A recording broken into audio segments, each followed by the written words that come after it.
सहनाववतु सहनौ भुनक्तु सह वीर्यङ्करवावहै तेजस्विनावधीतमस्तु मा विद्विषावहै। ओम शांति शांति शांति। वैदिक जीवन पद्धति की इस कक्षा में आप सबका हार्दिक स्वागत है, अभिनंदन है। प्राणायाम का विषय चल रहा है और पिछली कक्षा में हमने एक श्लोक सारंगधर संहिता का लिया था, जिसमें वायु का हमारे शरीर में कितना बड़ा प्रभाव है। इस वायु के द्वारा ये सारा हमारा अस्तित्व चलायमान है, गति कर रहा है, प्रगति कर रहा है, और इसके अभाव में ये स्वयं चल नहीं सकते। चाहे मलमूत्र के रूप में या अन्य जो भी गतिविधियां हैं वो बिना इसके चल नहीं सकती। एक बार श्लोक को दोहराएंगे। पित्तम पंगुम कफः पंगुः पंगवो मलधातवः वायुना यत्र नीयन्ते तत्र गच्छन्ति मेघवत्। तो वायु का कितना बड़ा महत्व है इसके विषय में कहा कि पित्त कफ देह की अन्य जो धातुएं हैं तथा मल, ये मल के रूप में चाहे जो है मलमूत्र को हम लें, चाहे आँखों से, नाक से, कान से, मुंह से, इससे हमेशा गंदगी ही निकलती रहती है।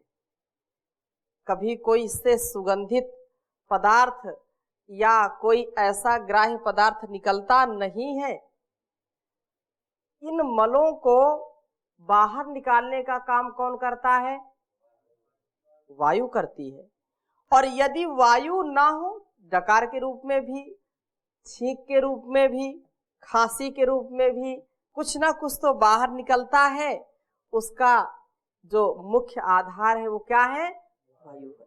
और यदि वायु ना हो तो ये सारे पंगु हैं, ये चल नहीं सकते, अर्थात ये बाहर निकल नहीं सकते और अंदर ही हमारे शरीर के रोग को जन्म देते रहते हैं। पसीने के रूप में भी रोम कूपों से गंदगी ही निकलती कि नहीं निकलती? तो शरीर से जो भी बाहर निकलती हैं चीजें वे पंगु हो जाती हैं इसके बिना। अर्थात ये सभी शरीर में अंदर भी एक स्थान से दूसरे स्थान तक जो भी गतिमान है, जैसे भोजन किया, वो आहार नाल में गया, पच करके फिर और आगे बढ़ा, कुछ रस रक्त मांस मज्जा के रूप में परिवर्तित हो गया, और जो बचा हुआ कचरा है वो मल के रूप में बाहर निकल आता है।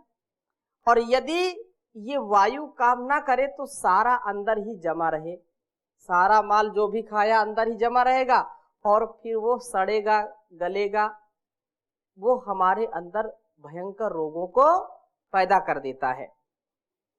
तो इन्हें वायु ही जहां तहां ले जाता है, जैसे आकाश में बादलों को इधर उधर ले जाते हैं, वायु जैसे ले जाती इधर उधर।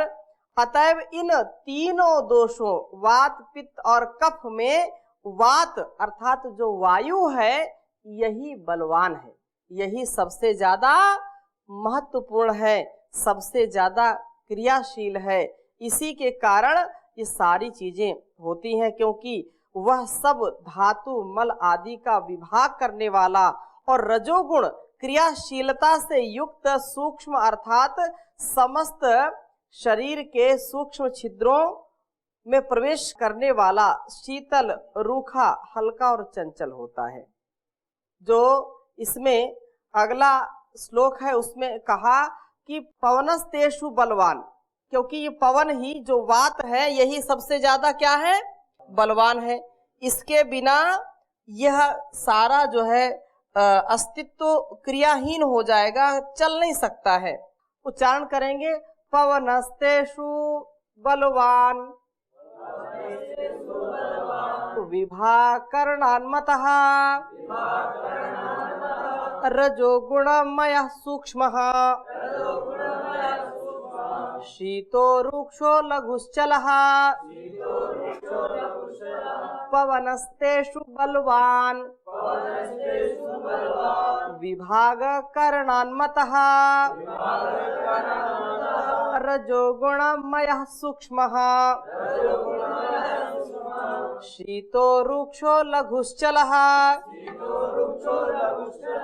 तो ये जो हमने पहले श्लोक पढ़ा था उसी का ये पूरक श्लोक है कि इन तीनों में, पवनस्तेषु, उन तीनों में वात पित्त और कफ में वात अर्थात जो पवन है वो सबसे ज्यादा बलवान है, सबसे ज्यादा शक्तिशाली है। विभाग करणान्मतः, क्योंकि यह विभाग करने वाला है।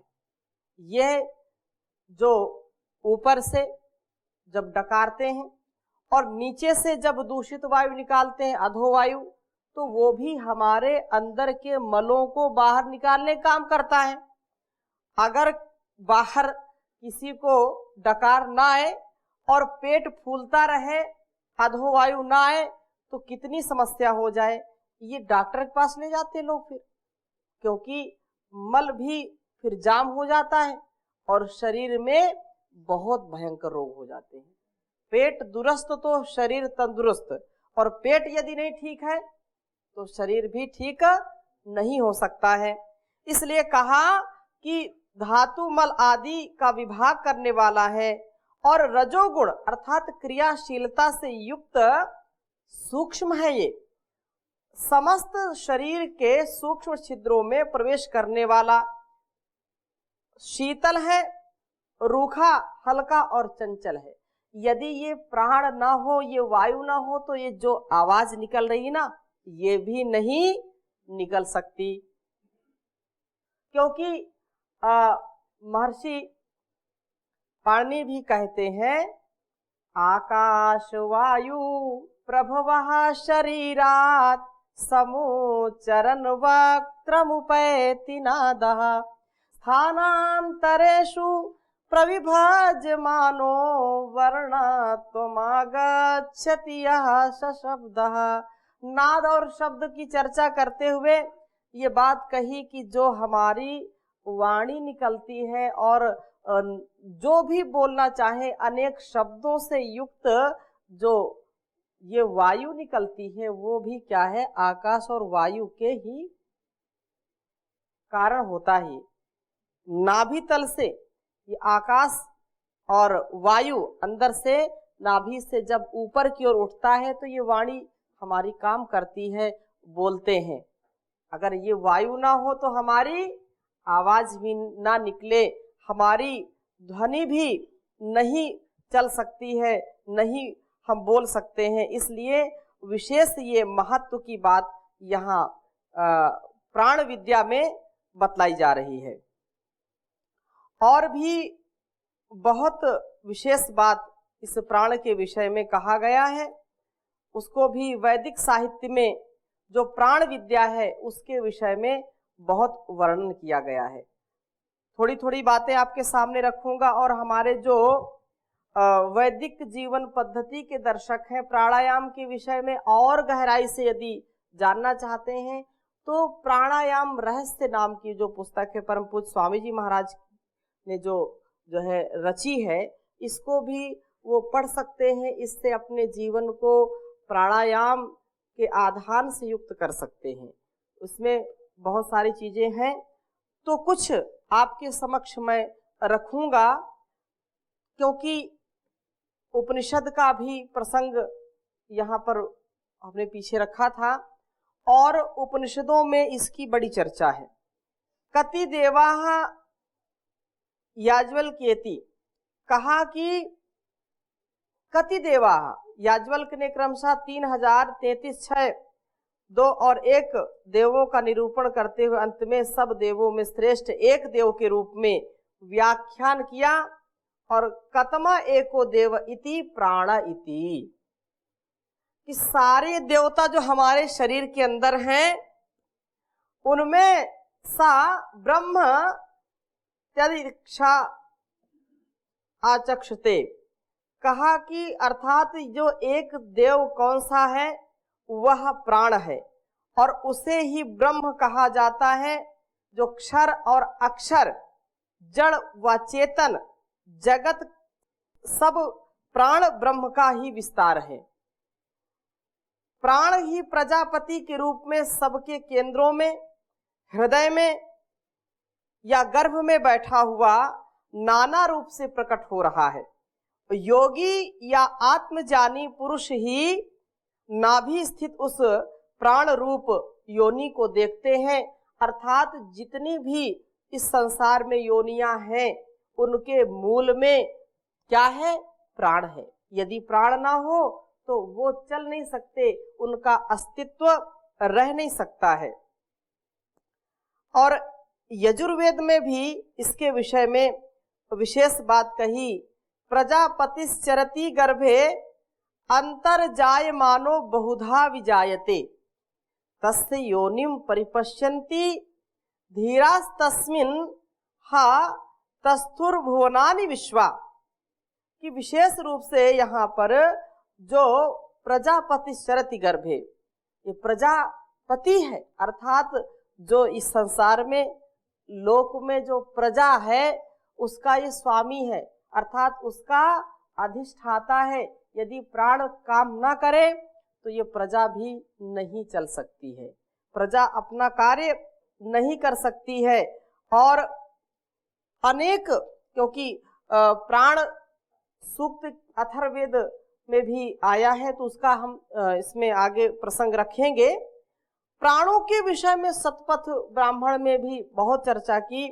प्राणो अमृतम तद ही अग्नि रूपम प्राणः प्रजापति ही, अनेक बार ये प्रसंग आया कि प्राण ही प्रजापति है, इस प्रजाओं का जो स्वामी है वो प्राण ही है।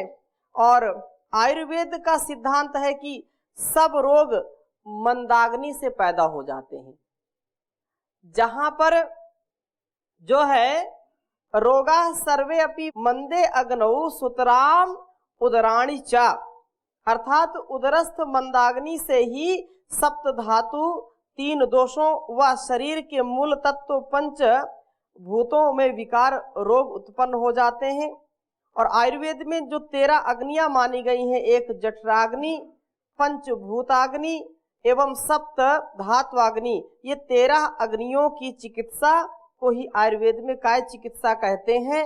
और जिसका जो है विशेष रूप से चरक में कहा कि कायस्य अंतराग्नि चिकित्सा काय चिकित्सा, काय चिकित्सा आयुर्वेद शास्त्र की प्रधान चिकित्सा प्रणाली है। और आयुर्वेद में अग्नि चिकित्सा के लिए विविध विधान है। योग शास्त्र में प्राण को ही अग्नि कहा है। अग्नि, इसकी चर्चा इसलिए कहा कि प्राण क्या है, अग्नि के समान है। प्राण को अग्नि, योग शास्त्र में प्राण को क्या कहा, अग्नि। जैसे हमने पिछली कक्षाओं में मनु महाराज के भी वचनों को सुना और भी अनेक शास्त्रों में बात कही कि अग्नि से, जैसे अग्नि के संपर्क में आने से धातुओं का मल नष्ट हो जाता है, वैसे प्राणाग्नि से, प्राण रूपी अग्नि से हमारी इंद्रियों का मल नष्ट हो जाता है। तो जो भी योग शास्त्र हैं उनमें प्राण को क्या कहा है, अग्नि कहा है, क्योंकि अग्नि पावक कहलाती है। अग्नि क्या कहलाती है, पावक। क्यों कहते हैं इसको, क्योंकि पवित्र करने वाली होती है। पावक किसलिए कहते हैं, पवित्र करने वाली होती है। वैसे ही प्राण हमको पवित्र करने वाले होते हैं। प्राण हमारे अस्तित्व को शुचिता से युक्त कर देता है, हमारे अस्तित्व को निर्मल कर देता है। इसलिए इस अग्नि में, प्राण अग्नि में, प्राण विद्या में जो निपुण होते हैं वे सारे दोष अपने भस्म कर देते हैं इस प्राण अग्नि में, वो निर्मल हो जाते हैं। अतः जो प्राण चिकित्सा है अर्थात प्राणायाम से ही यदि अग्नि की चिकित्सा की जाए तो सबसे सरल, सस्ती, प्रामाणिक व वैज्ञानिक प्रक्रिया होगी। इसलिए विशेष बात यहाँ पर कही है। और आगे भी कहा है प्राणो व अग्नि, प्राण ही क्या है? अग्नि है। तद अग्निर्वै प्राणः, प्राणो अग्नि। जैमिनी उपनिषद ब्राह्मण में भी ये बात कही, शतपथ में भी कही। और जीवन एक यज्ञ है, क्योंकि हम यज्ञीय जीवन जीते हैं। यज्ञो वै श्रेष्ठतमम कर्म, तो कहा कि पुरुषो वै यज्ञः, पुरुषो वै यज्ञः और पुरुषो वाव यज्ञः। ते वा एते प्राणा एव यद आहवनीय गार्ह्य पत्यन्वार्य पचनाख्य अग्नयः, कि इस जीवन रूपी यज्ञ की ये प्राण ही गार्ह्यपत्य, दक्षिणाग्नि और आहवनीय नामक 3 अग्नियां हैं। इन्हीं से यह जीवन यज्ञ चल रहा है। हर पल हम यज्ञ कर रहे हैं, हर पल हमारा जो अस्तित्व है, हमारा जो जीवन है वो यज्ञमय है। एंट से लेकर के एलिफेंट तक, है? कीड़ी से कुंजर तक, सबका जीवन क्या है? यज्ञी है। सारा ये अस्तित्व जो जड़ चेतन के रूप में भी है वो क्या है? यज्ञी है। आज हम यहाँ पर बैठे हैं, जहां भी बैठे हैं, जो भी अस्तित्व है वो सारा यज्ञमय है। ये चाहे जो भी फर्नीचर देखते हैं, छत देखते हैं, इसमें भी यदि संगतिकरण न हो, देव पूजा न हो, यदि दान की जो प्रणाली है उसको यदि हम जोड़ करके देखते हैं, एक नजरिया, एक दृष्टि है, ये हमारे शरीर में घटित होता है। यदि हमारे हाथ भोजन को मुख तक ना पहुंचाएं तो क्या हम भोजन कर सकते हैं? नहीं कर सकते। यज्ञ है, त्याग है, तपस्या है। भोजन को हाथ ने और इनको मिल करके, ये अगर ये मिले नहीं, ये 5 अंगुलियां मिले नहीं, तो हम क्या निवाला तोड़ करके डाल सकते हैं क्या? ये बोले हम मिलेंगे नहीं आपस में, भोजन नहीं कर सकते। कोई कराए तो कराए। अच्छा, इसका कार्य है, इसने भोजन मुख तक पहुंचा दिया और मुख ने भी क्या किया? अपने पास रखा। क्या मुख ने क्या किया? उसने पेट तक पहुंचा दिया। और पेट ने भी अपने पास रखा। क्या उसने क्या किया? उसने भी अनेक रूपों में, रस के रूप में, रक्त के रूप में, मांस मज्जा के रूप में, आगे आगे प्रोसेस जैसे जैसा होता गया वो आगे बढ़ता गया। सारा यज्ञीय कार्य चल रहा है हमारे अंदर। नस नाड़ियां, हृदय, हमारे लीवर, हमारी किडनी, हमारा जो है ये सारा प्लीहा, आंतें, ये सारा कार्य जो कर रही हैं अपने लिए कर रही हैं। क्या? सारे शरीर के लिए कर रही हैं। और ये सारा जो शरीर हमको सारा मिला हुआ है, जो भी इंद्रियां मिली हुई हैं, तो केवल अपने लिए मिली है कि संसार के उपकार के लिए मिली हैं? भगवान मेरा जीवन संसार के लिए हो, उपकार के लिए हो, परमार्थ के लिए हो। ये जीवन तो इसी के लिए है ना। जब तक इसका ध्यान नहीं करेंगे, जब तक इसको अंगीकार नहीं करेंगे, इसको स्वीकार नहीं करेंगे, तब तक ये जीवन हमारा पशु के समान होगा। इसलिए इस अग्नि को हम समझें, इस जीवन यज्ञ को समझें। जीवन यज्ञ में प्राण रूपी अग्नियां सदा जागृत रहती हैं और इससे देह व इंद्रियां आयु पर्यंत अक्षीण तेज वाले रहते हैं। उसमें मृत्यु का संपर्क नहीं हो पाता है, इसलिए यह विशेष कहा। और प्राण अग्निया एवं तस्मिन पूरे जागृति, प्राण ही हरि है, प्राणो वही हरि ही। वो जो दुर्गुण है, जो दुर्व्यसन है, जो हमारे अंदर के जो है अवगुण है, उनको हरण कर लेता है, उनको हर लेता है। इसलिए वो क्या है? हरि ही। प्राण को क्या कहते हैं? हरि कहते हैं। जैमिनी ब्राह्मण में प्राण को ही हंस कहा गया है।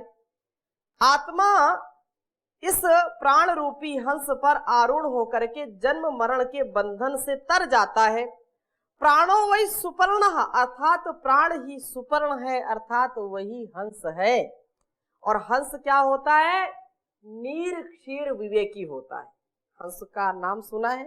पंख वाला तो होगा ही होगा, लेकिन हंस को नीर क्षीर विवेकी बोलते हैं, ताकि वो जो है दूध और पानी को अलग कर देता है।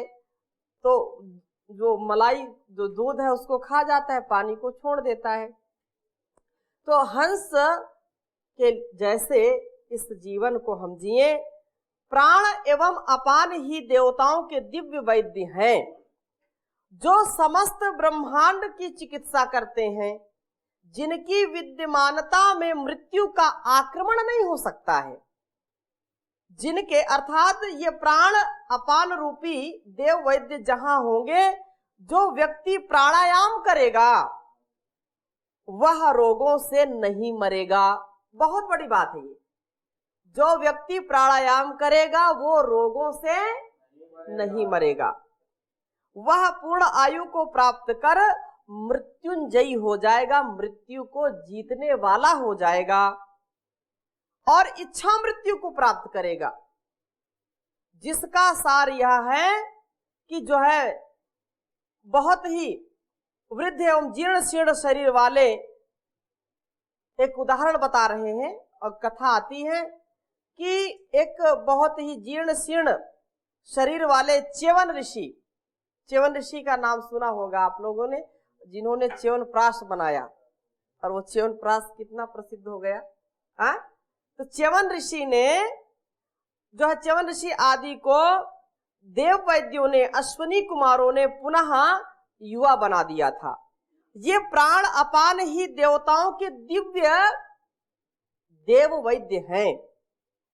और इसी को विशेष रूप में कहा कि हे अश्विनी कुमारों, ये अथर्ववेद में आता है, अश्विनी कुमारों मृत्यु को हमसे दूर करो। तुम देवों के भिषक हो, देवताओं के वैद्य हो, औषधि हो, जिससे हम मनुष्य शतायु हो करके जिए। अथर्ववेद के जो प्राण सूक्त हैं वहां इसकी विशेष चर्चा की गई है और उसका हम स्वाध्याय करेंगे आगे प्राण सूक्त का, क्योंकि प्राण विद्या हम पढ़ रहे हैं, प्राणायाम के विषय में पढ़ रहे हैं। तो रेतो वही प्राण, प्राणो वही रेतः, कि प्राण ही रेत है, अर्थात ये शुक्र है, सोम है, सोम रस है। इस रेत का शरीर में सम्यक पाचन ही ब्रह्मचर्य है। यही परम तप है, यही ब्रह्मोदन के परिपक्व होने से अमृत तत्व को उत्पन्न करता है, यही सोमपान है। अन्नम वै सोमः, इस अन्न के पाचन में जो शक्ति उत्पन्न होती वह भी सोम है। और शतपथ, कौशिकी, तांड आदि ब्राह्मणों में लिखा है कि प्राण का नाम सोम है। अन्न खाने के अनंतर स्थूल भाग के परिवर्तन में जो सूक्ष्म विद्युत स्वरूप शक्ति देह में उत्पन्न होती है, उसकी संज्ञा प्राण है। वही सोम है, वही जो अन्न है, वो अन्न क्या है? सोम है। अन्न क्या है? प्राण है। अन्नम वै प्राणा, अन्नम वै प्रजापति ही, अन्नाद प्रजा प्रजायन्ते। अन्न है तो टना टन है, नहीं तो सना सन है। हाँ? अन्न है तो हमारे, अर्थात ये शरीर हमारा ऊर्जा से भरपूर रहता है यदि अन्न है। सोम है, सोम पान कर लिया, सोम को पी लिया, अर्थात प्राणायाम की विद्या है, यही सोमपान है। अन्न, इसको अन्न कहा, सोम को अन्न कहा। अन्न को हम जब ग्रहण करते हैं तो शरीर में ऊर्जा आती कि नहीं आती? प्राणायाम करते हैं, प्राणवायु को लेते हैं तो ऊर्जा आती है। और जिसकी प्राणवायु जो है स्थिर हो गई है या बहुत उसकी स्थिति कमजोर हो गई है, पूरा श्वासों का आवागमन नहीं कर पा रहा है, तो उसका शरीर जीर्ण शीर्ण हो जाता है, वो बहुत कमजोर हो जाता है, दुर्बल हो जाता है, वो किसी भी कार्य के लिए सक्षम नहीं हो पाता है। तो बहुत ही अच्छा प्रसंग है, इसकी चर्चा हम लगातार आगे और कर रहे हैं, इस विद्या को समझने का प्रयास कर रहे हैं और जिज्ञासा बनी हुई है, इसको हम अगली कक्षा में रखेंगे। अभी यहीं पर विराम देते हैं। ओम शांति शांति शांति।